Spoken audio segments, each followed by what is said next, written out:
Oui, salut mon ami, toi qui m'écoutes là, je t'en prie, hein, je vais prendre quelques minutes avec toi. Écoute ce message-là. Si tu passes par une situation difficile de la vie et tu as cherché, fatigué et que tu n'as pas trouvé là, je te propose ceci, je te propose de m'écouter. J'ai à te présenter quelqu'un qui s'appelle Jésus-Christ. Je t'en prie, ne zappe pas, écoute ce message-là. Quel que soit ton problème, si tu es jeune, tu es esclave du péché, la masturbation, la pornographie, ou bien même tu es un homme positionné dans la société, mais la situation dans laquelle tu te trouves, tu vois que cette situation est en train de te briser. Tu n'as plus de solution, tu n'as plus quoi, tu n'as plus de base, tu n'as plus de support, sur quoi t'appuyer. Quand les gens te voient, ils t'apprécient. Mais toi-même personnellement, là, dans ton être intérieur, tu es brisé. Oui, Jésus m'envoie vers toi. Jésus ne te condamne pas. Jésus est prêt à te sauver. Jésus est prêt à te libérer. Tu vois cette honte que tu as peur là, que tu crains là. Jésus est prêt à enlever cette honte là. Jésus est prêt à noyer cette honte là. La honte que tu crains là. Jésus est prêt à te délivrer de ça totalement. Mais il va falloir que tu fasses quelque chose pour le Seigneur Jésus.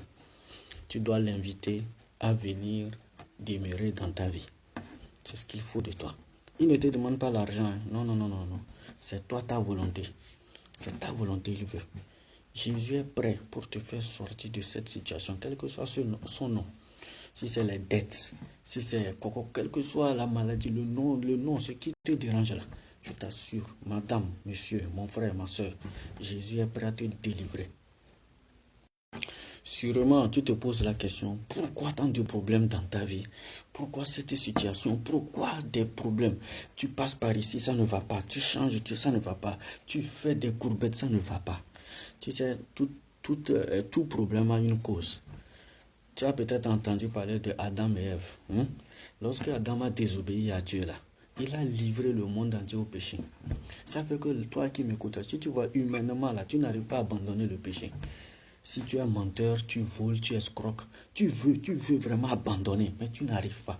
Parce que la force qu'il te faut là, tu n'as pas encore cette force-là. Et cette force, c'est en Jésus. Tu as aussi sûrement entendu parler qu'on a crucifié Jésus, ou bien? Oui, c'est vrai. Lorsqu'on l'a crucifié à la croix, quand il a dit tout est accompli là, pourquoi il s'est laissé crucifier? C'est pour au fait détruire le péché qui est en toi. C'est à cause du péché qui est en toi que le diable existe. Le diable te pousse à l'ignominie. Le diable veut ta honte. Le diable veut ton échec. Mais Jésus à la croix a détruit l'œuvre du diable.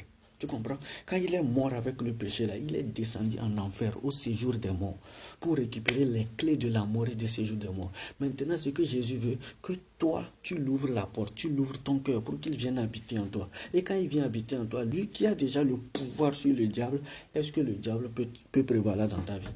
Non. C'est ce que Jésus m'envoie te dire. Tu comprends, non? Jésus dit dans Matthieu 11, le verset 28, il dit, venez en moi, vous tous qui êtes fatigués, chargés, je vous donnerai du repos. Tu es fatigué par quoi? La dette. Tu es fatigué par quel souci? Tu es fatigué par quoi? Le péché. Jésus dit, il est prêt à te donner son repos. Jésus est prêt, mon ami. Ceux que tu vois, ils t'effrayent là. Tu penses que eux, ils vont te noyer là. Jésus est prêt à te délivrer de leurs mains. Jésus est prêt à t'accorder le repos face à ces personnes-là. Je t'assure. Tu vois, le Jésus qui dit venez en moi et je vous donnerai du repos là.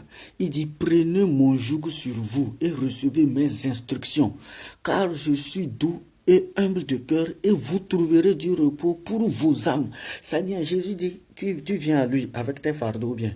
Lui il est prêt à ôter tes fardeaux là, mais il va te donner son joug. Son joug ne pèse pas, son joug est léger et il va te donner des instructions. Tu dois être maintenant obéissant. Ce n'est pas le fait de donner ta vie à Jésus seulement. Quand tu lui donnes ta vie là, lui va te donner des directives à suivre. Quand tu suis ces directives maintenant, tu vas voir que ce qui te dominait, ce qui te prévalait là, ce qui faisait que tu avais peur là, disparaît, n'a plus de puissance sur toi. C'est ce que Jésus veut pour toi. Dans Marc 6 plutôt, le verset 51, il dit, puis il monta vers eux dans la barque et le vent cessa. Regarde, les disciples là, étaient confrontés à un vent. Comme toi, tu es confronté à un problème. Jésus met pied dans leur barque, sans parler. Hein. Jésus, la simple présence de Jésus dans la barque là, a fait cesser le vent. De même, toi aussi, Jésus veut habiter en toi pour faire cesser tout vent. Si tu es vraiment prêt pour que Jésus vienne habiter avec toi, là, pour que Jésus règne dans ta vie, fais cette prière avec moi. Nous allons parler à Jésus. Tu es prêt? Fais ceci. Seigneur Jésus, je te remercie pour ce que j'ai entendu. Je reconnais que je suis un pécheur, mais toi, tu ne me condamnes pas. Aujourd'hui, je te reçois comme mon sauveur et mon Seigneur. Je me répands de tout ce qui m'attachait au diable. Je décide d'abandonner le péché. Je décide de livrer ma vie à toi. Seigneur, conduis-moi. Je me répands de tout ce qui m'attachait au diable. Donne-moi ton Esprit Saint pour que je puisse te suivre. Au nom de Jésus, j'ai prié. Amen. Amen. Amen. Ok, Amen, gloire à Dieu. Maintenant que tu as donné ta vie à Christ, moi je vais faire une prière pour toi. Je prie au nom de Jésus. Comme le vent a cessé à cause de la présence de Christ dans la barque, du fait que tu as invité Jésus dans ta vie là, je commande à tout vent de cesser maintenant. Tout problème, ce péché qui te domine là, arrête maintenant au nom de Jésus-Christ. Tu es libéré. Je déclare que tu es libéré de l'emprise de l'ennemi. Tu es libéré de l'emprise de la peur. Tu es libéré de l'emprise de tout ce qui te branlait. Au nom puissant de Christ Jésus, reçois ta libération maintenant. Reçois ta libération. Et Jésus, maintenant, il y a une nouvelle chose qui s'est passée dans ton esprit. Comme tu as donné ta vie à Jésus là, le Saint-Esprit qui est l'Esprit de Dieu, l'Esprit de Christ là, est venu habiter en toi. Tu n'as pas besoin de le sentir. C'est un fait. Parce que regarde, tu peux vérifier dans Jean 7 là, Jean 7 le verset 36 à 39, tu vas vérifier si tu as une Bible et je t'exhorte à chercher une Bible. Jean 7, regarde le verset 38, 37, il dit le dernier jour, le grand jour de la fête, Jésus se tenant debout s'écria, si quelqu'un a soif, qu'il vienne à moi et qu'il boive. Tu vois, le jour de la fête, est-ce qu'il y a un manque d'eau? Est-ce qu'il y a un manque de boisson? Mais Jésus dit si quelqu'un a soif. Parce que l'argent, l'eau ne peut pas étancher cette soif, la soif spirituelle là. Tu comprends? La Bible dit, il dit cela de celui qui croit en moi, des fleuves d'eau vive couleront de son sein. Et il dit cela, le verset 39, de l'esprit que devaient recevoir ceux qui croiraient en lui. Tu as cru en lui, non? Le Saint-Esprit habite en toi. Maintenant, abonne-toi, continue par écouter les messages que le Seigneur me permet d'envoyer. Et cherche une Bible. Entreprends maintenant ta marche avec le Seigneur. Tu vas m'écrire pour me faire des témoignages. Prends conscience que c'est Jésus qui va toujours m'utiliser pour te parler. Que le Seigneur te bénisse. Amen.